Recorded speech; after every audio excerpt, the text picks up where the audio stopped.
Welcome to our channel. ఈరోజు మనతో పాటు ఉన్నారండి ఎండి ఆయుర్వేద డాక్టర్ టి మహేష్ బాబు గారు. సో సార్తో ఈరోజు మనతో అనుకున్నారంటే ఈ మధ్య కాలంలో చిన్న ఏజ్లోనే మోకాల నొప్పుల ప్రాబ్లమ్స్ వస్తున్నాయి. బట్ ఈ మోకాల నొప్పుల ప్రాబ్లం ఇన్స్టాంట్గా పెయిన్ రిలీఫ్ అవ్వడానికి ఒక మంచి హోమ్ రెమెడీతో పాటు ఆయుర్వేదిక్లో ఎలాంటి మెడిసిన్స్ ఉంటాయి, రూట్ నుంచి మనం మోకాల నొప్పుల ప్రాబ్లం తగ్గించుకోవడానికి ఈ విషయాలను సార్ ద్వారా తెలుసుకుందాం. నమస్తే సార్. నమస్తే అండి.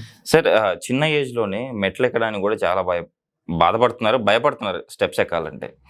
ఎందుకంటే మోకాల నొప్పుల ప్రాబ్లమ్స్ వస్తూ ఉన్నాయి. ఈ మోకాల నొప్పుల ప్రాబ్లంకి ఈరోజు ఇన్స్టాంట్గా పెయిన్ రిలీఫ్ అవ్వడానికి ఒక మంచి హోమ్ రెమెడీ చెప్తా అన్నారు, ఏంటది?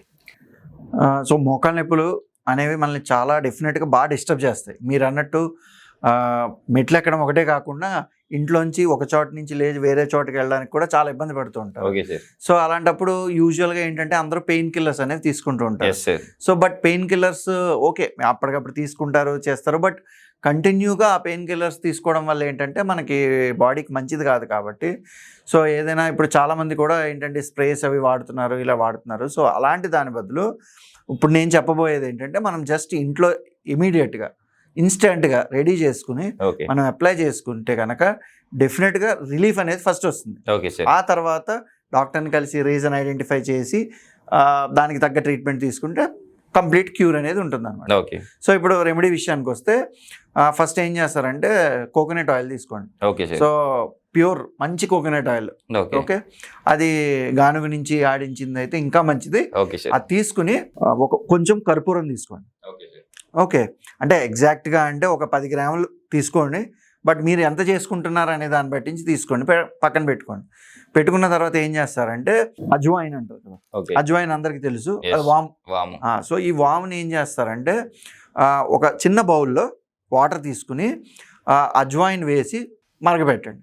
అంటే లైక్ వాముతో కషాయం లాగా కాయాలి. ఓకే, ఇప్పుడు ఏం చేస్తారంటే నేను ఇందాక చెప్పిన కొబ్బరి నూనెని ఈ ఏదైతే వాముతో చేసిన కషాయం దాంట్లో కలిపి బాయిల్ చేయాలి. ఓకే, సో బాయిల్ చేసి ఒక 15 మినిట్స్ అలా బాయిల్ చేసిన తర్వాత ఆ కొంచెం తీసుకున్న కర్పూరాన్ని దాంట్లో వేసి కర్పూరం మెల్ట్ అయ్యేంత వరకు, అంటే కరిగిపోతుంది కదా కర్పూరం అనేది, సో కర్పూరం కరిగిపోయేంత వరకు చేసి దాన్ని కట్టేసి కొంచెంసేపు ఉంచితే చల్లారిన తర్వాత దాన్ని చేతిలోకి తీసుకుని మనకి ఫర్ ఎగ్జాంపుల్ మోకాలకి ఇక్కడ నుంచి ఇక్కడ వరకు బాగా నొప్పులు ఉన్నాయంటే నీట్గా అప్లై చేసుకుని కొంతసేపు ఉంటే కనుక మీకు ఎఫెక్ట్ అనేది చాలా క్లియర్గా ఉంటుంది. అంటే చాలా రిలీఫ్ అనేది చాలా ఇన్స్టెంట్గా వస్తుంది. ఇన్స్టెంట్గా నొప్పి తగ్గుతుంది అండ్ చల్లగా కూడా ఉంటుంది. ఓకే, అంటే ఇప్పుడు కర్పూరం ఎలా ఉంటుంది అంటే ఫస్ట్ చిన్న మంటలాగా వస్తుంది, బట్ తర్వాత కూల్ అయ్యి మీకు పెయిన్ అనేది చాలా ఇన్స్టెంట్ రిలీఫ్ అనేది పనిచేస్తుంది. ఎవరికైనా సరే పెయిన్ తగ్గడానికి ఇమీడియట్గా పనిచేస్తుంది. Okay sir. అసలు ఈ మోకాల నొప్పులు అంటే ఎర్లీ ఏజ్లోని అంటే ఓల్డ్ వాళ్ళ మామూలుగా అయితే 65, 70 ఆ టైంలో మోకాల నొప్పులు వచ్చేసారు. ఇప్పుడు ఎర్లీ ఏజ్లోనే వస్తున్నాయి. కారణాలు ఏమై ఉండొచ్చు? సో ఇప్పుడు మెయిన్ కారణం ఏంటంటే అండి డీజనరేషన్. అంటే వేర్ అండ్ టేర్. అంటే ఇప్పుడు మనం ఏదైనా ఒక మిషన్ని తీసుకోండి, మనం ఎక్కువ వాడేసాం అనుకోండి, అరిగిపోతుందా లేదా పాడైపోతుంది కదా. మన బాడీలో ఇదే స్థితి దేనికి అవుతుంది అంటే మనం వెయిట్, ఈ రోజుల్లో వెయిట్ ఎక్కువ ఉన్నవాళ్ళు, నెక్స్ట్ అలాగే ఇప్పుడు రన్నింగ్ కానివ్వండి, ఎక్సర్సైజెస్ కానివ్వండి ఎక్కువ చేస్తున్నాం. ఓకే, సో ఇలాంటి వాటి వల్ల ఏంటంటే మన ఎఫెక్ట్ మొత్తం నీస్ మీద పడుతుంది. సో దానివల్ల ఏంటంటే తొందరగా డీజనరేషన్ అవుతుంది. అయితే అలా చేసినా కూడా ఇదివరకు ఇది లేదు. ఇప్పుడే ఎందుకు వస్తుందంటే మనం తీసుకునే ఫుడ్ ఏవైతే మనకి పోషక విలువలు వీటికి అవసరమో అవి తగ్గుతున్నాయి అన్నమాట. అంటే మన ఒంటికి కావాల్సినవి సరిగ్గా తినకుండా ఎక్కువ స్ట్రెయిన్ అనేది, అంటే ఎక్కువ రన్నింగ్ కానివ్వండి. ఇప్పుడు నేను అబ్జర్వ్ చేసింది ఏంటంటే ఇప్పుడు ఒక ఫర్ ఎగ్జాంపుల్ 20 ఏళ్ళ నుంచి ఒక ఎక్సర్సైజ్ లాంటివి స్టార్ట్ చేస్తే చాలా ఎర్లీగా వాకింగ్లు చేసి రన్నింగ్ చేసిన వాళ్ళకి 40 ఇయర్స్ కల్లా అరిగిపోతుంది. ఎందుకు అంటే 40 ఇయర్స్కి అరగదు, యాక్చువల్గా ఒక 60 ఇయర్స్ తర్వాత అరుగుతుంది.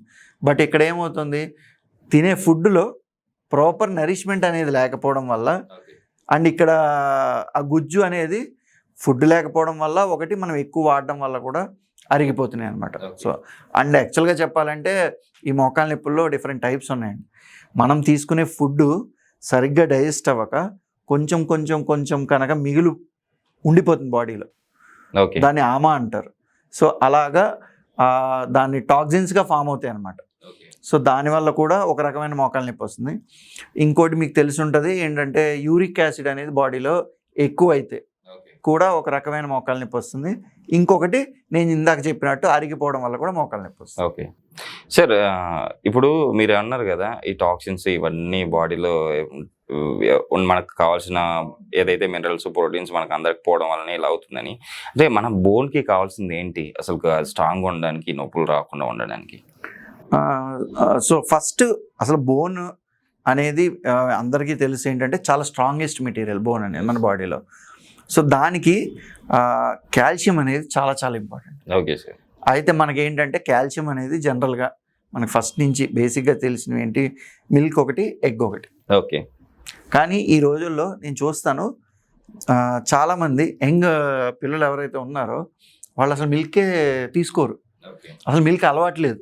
అండ్ మిల్క్ ప్రొడక్ట్స్ ఏదైనా సరే కానివ్వండి, పెరుగు కానివ్వండి, మజ్జిగ కానివ్వండి, అసలు అలవాటే ఉండట్లేదు. Okay sir. సో ఇప్పుడు అంతెందుకు, సింపుల్, మనం పుట్టినప్పటి నుంచి ఫస్ట్ మనం తీసుకున్నది ఏంటి, అమ్మ పాలే కదా. సో అక్కడి నుంచి మొదలైంది పాలు అనేది తీసుకుంటాం. కానీ ఇప్పుడు చాలామంది ఏంటంటే ఆ పాలు లేకపోవడం సరే, తర్వాత కూడా పాలు అనేది అసలు అలవాటు ఉండట్లేదు. ఓకే. అండ్ ఆ డబ్బా పౌడర్ పాలు అలవాటు అవ్వడం వల్ల కూడా ఉంది. సో ఇలాగ డిఫరెంట్ కారణాల వల్ల వాళ్ళు పాలు పెరుగుకి దూరం అయిపోయారు. ఓకే. ఇంకా ఎగ్స్ అనేది కూడా అందరూ తినట్లేదు, తింటున్నారు కానీ ఎప్పుడో ఒకసారి. సో డిఫరెంట్ ఎవరి కారణాలు వాళ్ళకు ఉన్నాయి. కొంతమందికి అందుబాటులో లేకో, కొనుక్కోలేకో, బట్ ఏదైనా కారణాలు వదిలేసేయండి. బట్ మెయిన్ రీజన్ ఏంటి ఇక్కడ అంటే వాళ్ళు ఈ కాల్షియం సప్లిమెంట్స్ మనకి న్యాచురల్గా ఏవైతే వస్తాయో అవి తీసుకోవడం లేదు. సో ఇక్కడ ఫస్ట్ మనకు కావాల్సినవి ఏంటంటే మనం కనుక రెగ్యులర్గా పాలు, గుడ్డు కనుక కరెక్ట్గా తీసుకుంటే కనుక మనకి సఫిషియంట్ కాల్షియం లెవెల్స్ అనేవి వస్తాయి. Okay sir.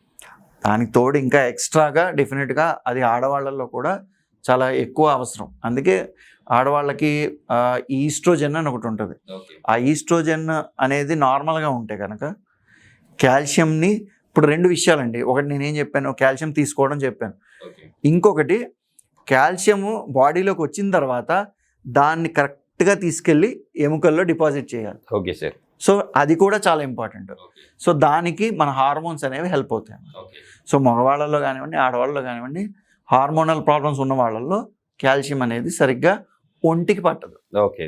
ఆడవాళ్ళలో ఎవరెవరికైతే హార్మోనల్ ప్రాబ్లమ్స్ ఉంటాయో వాళ్ళలో కాల్షియం ప్రాబ్లమ్స్ వస్తాయి. అండ్ ఇంకోటి ఏంటంటే మీరు 50 ఏళ్ళు దాటిన వాళ్ళలో చూస్తే మెనోపాజ్ అని ఉంటుంది. సో ఆ టైంలో కూడా కాల్షియం అనేది డిపాజిట్ సరిగ్గా ఉండదు. అందుకోసమే వాళ్ళలో మోకాలు నొప్పుల ప్రాబ్లం వచ్చే అవకాశం ఉంది. ఎక్కువ ఎముకలకు సంబంధించిన ప్రాబ్లమ్స్ వస్తాయి. Okay sir. సార్, ఆయుర్వేదంలో ఆ రూట్ కాజ్ ఏదైతే ఉందో, హార్మోన్ ఇంబ్యాలెన్స్ ఉందో, సో ఏదైతే మనకు కాల్షియం అందాలో అలా అందించేటట్టు ఆయుర్వేదిక్లో ఏమైనా మెడిసిన్స్ ఉన్నాయా? అవి ఎట్లా పనిచేస్తాయి? సో డెఫినెట్గా నేను ఇందాక మీకు 3 రకాలు చెప్పాను.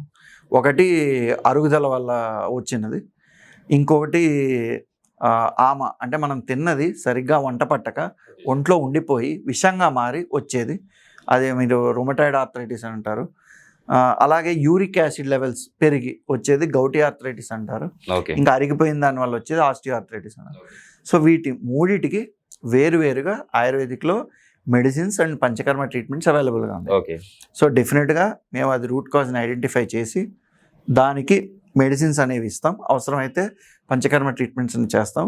బట్ డెఫినెట్గా అయితే ఏ రకమైన మోకాలు నొప్పి అయినా సరే, ఏ వయసులో వారికైనా సరే డెఫినెట్గా రూట్ కాజ్ బట్టి తగ్గించేసండి. Okay sir. నిజంగా సార్, ఈరోజు మన ప్రేక్షకులకు మంచి హోమ్ రెమెడీతో పాటు అసలు ఆయుర్వేదంలో ఎలాంటి ట్రీట్మెంట్లు ఉన్నాయి, ఆ మెడిసిన్స్ వల్ల రూట్ నుంచి మన ఈ మోకాలు నొప్పుల ప్రాబ్లమ్స్ ఎలా తగ్గించుకోవచ్చు చాలా చక్కగా వివరించారు సార్. Thank you.